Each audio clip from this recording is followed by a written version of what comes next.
জনগণ ভারতকে একটি সার্বভৌম সমাজতান্ত্রিক গণতান্ত্রিক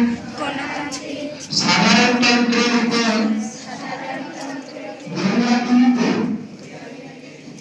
এবং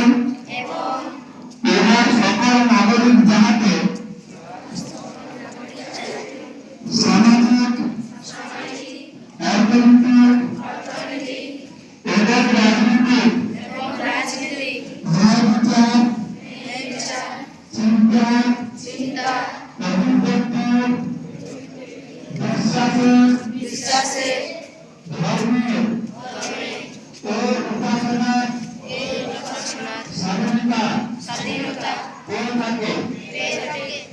প্রতিষ্ঠা ও সুযোগের সমতা নিশ্চিতভাবে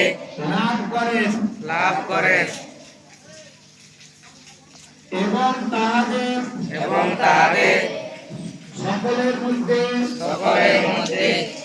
ব্যক্তি মর্যাদা ও জাতীয় ঐক্য সংহতি আশ্বাসক ভাতৃভাব গর্বিত হয় তার জন্য সত্যনিষ্ঠার সহিত সংকল্প করিয়া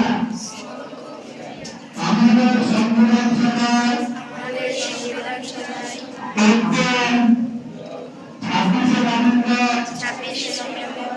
তারিখে এই সংবিধান গ্রহণ করিতেছি